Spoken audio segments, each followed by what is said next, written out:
Welcome to February 14. Today our daily reading will be Genesis 45, Psalms 45, Judges 21, and Matthew 27, verses 32 to 66.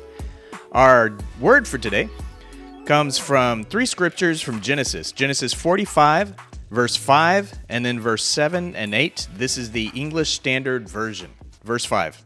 And now do not be distressed or angry with yourselves because you sold me here. For God sent me before you to preserve life. Verse 7.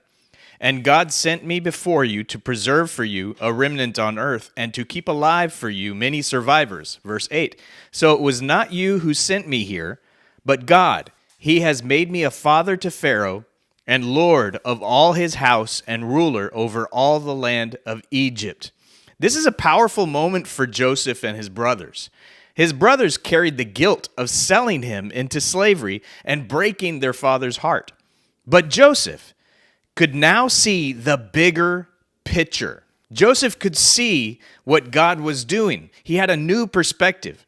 He released forgiveness over his brothers because he could see that God used all of this to preserve life. Notice that Joseph repeatedly states that God sent him. They sold him, but God sent him. When Joseph was in prison, he did his best to work faithfully and with excellence, but he also said, "Get me out of here." He naturally struggled with being unjustly thrown into a dungeon, as any person would, right?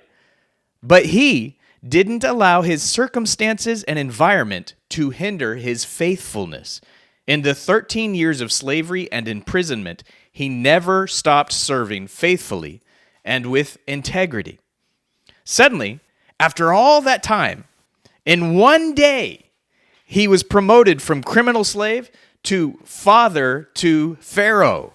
In the blink of an eye, everything changed, and he went from prison to penthouse.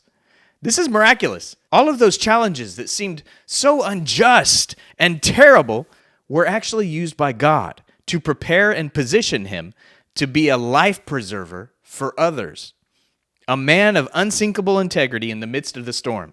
Genesis 50:20, Joseph says, "As for you, you meant evil against me, but God meant it for good, to bring it about that many people should be kept alive as they are today." Though there are many people in our lives who may want to harm us or see us demoted, as we trust the Lord, we remain positioned by his hand. Romans 8:28 says that if we love the Lord and say yes to his plans, all things work together for good. Joseph says, God means for good and to bring salvation. Have you repented from dead works and turned in faith towards Jesus Christ? If your answer is yes, you are positioned for God's good and salvation.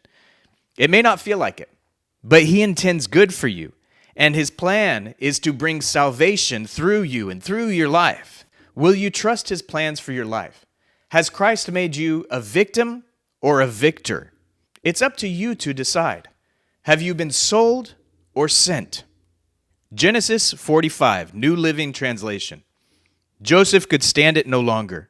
There were many people in the room, and he said to his attendants, "Out, all of you!" So he was alone with his brothers when he told them who he was. Then he broke down and wept. He wept so loudly the Egyptians could hear him, and word of it quickly carried to Pharaoh's palace. "I am Joseph," he said to his brothers. "Is my father still alive?" But his brothers were speechless. They were stunned to realize that Joseph was standing there in front of them. "Please come closer," he said to them. So they came closer. And he said again, "I am Joseph, your brother whom you sold into slavery in Egypt. But don't be upset, and don't be angry with yourselves for selling me to this place. It was God who sent me here ahead of you to preserve your lives. This famine that has ravaged the land for 2 years will last 5 more years, and there will be neither plowing nor harvesting. God has sent me ahead of you to keep you and your families alive and to preserve many survivors. So it was God who sent me here, not you. And he is the one who made me an advisor to Pharaoh, the manager of his entire palace and the governor of all Egypt. Now hurry back to my father and tell him, this is what your son Joseph says. God has made me master over all the land of Egypt. So come down to me immediately. You can live in the region of Goshen, where you can be near me with all your children and grandchildren, your flocks and herds, and everything you own. I will take care of you there, for there are still 5 years of famine ahead of us. Otherwise, you, your household, and all your animals will starve." Then Joseph added, "Look, you can see for yourselves, and so can my brother Benjamin, that I really am Joseph. Go tell my father of my honored position here in Egypt. Describe for him everything you have seen, and then bring my father here quickly." Weeping with joy, he embraced Benjamin, and Benjamin did the same. Then Joseph kissed each of his brothers and wept over them, and after that they began talking freely with him. The news soon reached Pharaoh's palace. "Joseph's brothers have arrived." Pharaoh and his officials were all delighted to hear this. Pharaoh said to Joseph, "Tell your brothers this is what you must do. Load your pack animals and hurry back to the land of Canaan. Then get your father and all your families and return here to me. I will give you the very best land in Egypt, and you will eat from the best that the land produces." Then Pharaoh said to Joseph, "Tell your brothers, take wagons from the land of Egypt to carry your little children and your wives, and bring your father here. Don't worry about your personal belongings, for the best of all the land of Egypt is yours." So the sons of Jacob did as they were told. Joseph provided them with wagons as Pharaoh had commanded, and he gave them supplies for the journey. And he gave each of them new clothes, but to Benjamin he gave 5 changes of clothes and 300 pieces of silver. He also sent his father 10 male donkeys loaded with the finest products of Egypt, and 10 female donkeys loaded with grain and bread and other supplies he would need on his journey. So Joseph sent his brothers off, and as they left, he called after them, "Don't quarrel about all this along the way." And they left Egypt and returned to their father Jacob in the land of Canaan. "Joseph is still alive," they told him, "and he is governor of all the land of Egypt." Jacob was stunned at the news. He couldn't believe it. But when they repeated to Jacob everything Joseph had told them, and when he saw the wagons Joseph had sent to carry him, their father's spirits revived. Then Jacob exclaimed, "It must be true. My son Joseph is alive. I must go and see him before I die." Psalms 45. Beautiful words stir my heart. I will recite a lovely poem about the king, for my tongue is like the pen of a skillful poet. You are the most handsome of all. Gracious words stream from your lips. God himself has blessed you forever. Put on your sword, O mighty warrior. You are so glorious, so majestic. In your majesty, ride out to victory, defending truth, humility, and justice. Go forth to perform awe-inspiring deeds. Your arrows are sharp, piercing your enemies' hearts. The nations fall beneath your feet. Your throne, O God, endures forever and ever. You rule with a scepter of justice. You love justice and hate evil. Therefore God, your God, has anointed you, pouring out the oil of joy on you more than anyone else. Myrrh, aloes, and cassia perfume your robes. In ivory palaces the music of strings entertains you. King's daughters are among your noble women. At your right side stands the queen, wearing jewelry of finest gold from Ophir. Listen to me, O royal daughter. Take to heart what I say. Forget your people and your family far away. For your royal husband delights in your beauty. Honor him, for he is your Lord. The princess of Tyre will shower you with gifts. The wealthy will beg your favor. The bride, a princess, looks glorious in her golden gown. In her beautiful robes, she is led to the king, accompanied by her bridesmaids. What a joyful and enthusiastic procession as they enter the king's palace. Your sons will become kings like their father. You will make them rulers over many lands. I will bring honor to your name in every generation. Therefore the nations will praise you forever and ever. Judges 21. The Israelites had vowed at Mizpah, "We will never give our daughters in marriage to a man from the tribe of Benjamin." Now the people went to Bethel and sat in the presence of God until evening, weeping loudly and bitterly. "O Lord God of Israel," they cried out, "why has this happened in Israel? Now one of our tribes is missing from Israel." Early the next morning, the people built an altar and presented their burnt offerings and peace offerings on it. Then they said, "Who among the tribes of Israel did not join us at Mizpah when we held our assembly in the presence of the Lord?" At that time they had taken a solemn oath in the Lord's presence, vowing that anyone who refused to come would be put to death. The Israelites felt sorry for their brother Benjamin and said, "Today one of the tribes of Israel has been cut off. how can we find wives for the few who remain, since we have sworn by the Lord not to give them our daughters in marriage? So they asked, who among the tribes of Israel did not join us at Mizpah when we assembled in the presence of the Lord? And they discovered that no one from Jabesh-Gilead had attended the assembly. For after they counted all the people, no one from Jabesh-Gilead was present.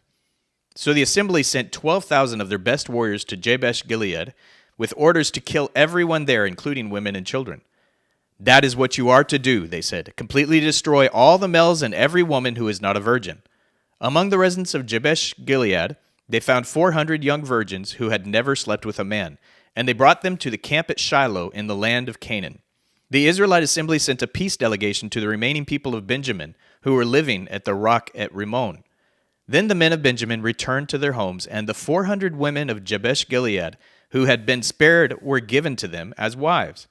But there were not enough women for all of them. The people felt sorry for Benjamin because the Lord had made this gap among the tribes of Israel.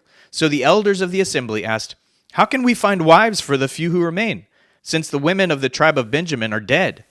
There must be heirs for the survivors so that an entire tribe of Israel is not wiped out. But we cannot give them our own daughters in marriage because we have sworn with a solemn oath that anyone who does this will fall under God's curse. Then they thought of the annual festival of the Lord held in Shiloh, south of Lebanon and north of Bethel, along the east side of the road that goes from Bethel to Shechem. They told the men of Benjamin who still needed wives, go and hide in the vineyards. When you see the young women of Shiloh come out for their dances, rush out from the vineyards, and each of you can take one of them home to the land of Benjamin to be your wife. And when their fathers and brothers come to us and protest, we will tell them, please be sympathetic. Let them have your daughters, for we didn't find wives for all of them when we destroyed Jabesh-Gilead. And you are not guilty of breaking the vow, since you did not actually give your daughters to them in marriage. So the men of Benjamin did as they were told. Each man caught one of the women as she danced in the celebration and carried her off to be his wife. They returned to their own land, and they built their towns and lived in them. Then the people of Israel departed by tribes and families, and they returned to their own homes. In those days, Israel had no king. All the people did whatever seemed right in their own eyes. Matthew 27, verses 32 to 66. Along the way, they came across a man named Simon, who was from Cyrene, and the soldiers forced him to carry Jesus' cross. And they went out to a place called Golgotha, which means place of the skull. The soldiers gave Jesus wine mixed with bitter gall, but when he had tasted it, he refused to drink it. After they had nailed him to the cross, the soldiers gambled for his clothes by throwing dice. Then they sat around and kept guard as he hung there. A sign was fastened above Jesus' head announcing the charge against him. It read, "This is Jesus, the King of the Jews." 2 revolutionaries were crucified with him, one on his right and one on his left. The people passing by shouted abuse, shaking their heads in mockery. "Look at you now," they yelled at him. "You said you were going to destroy the temple and rebuild it in 3 days. Well then, if you are the Son of God, save yourself and come down from the cross." The leading priests, the teachers of religious law, and the elders also mocked Jesus. "He saved others," they scoffed, "but he can't save himself. So he is the King of Israel, is he? Let him come down from the cross right now, and we will believe in him. He trusted God, so let God rescue him now if he wants him. For he said, 'I am the Son of God.'" Even the revolutionaries who were crucified with him ridiculed him in the same way. At noon, darkness fell across the whole land until 3 o'clock. At about 3 o'clock, Jesus called out with a loud voice, "Eli, Eli, lema sabachthani," which means, my God, why have you abandoned me?" Some of the bystanders misunderstood and thought he was calling for the prophet Elijah. One of them ran and filled a sponge with sour wine, holding it up to him on a reed so he could drink. But the rest said, "Wait, let's see whether Elijah comes to save him." Then Jesus shouted out again, and he released his spirit.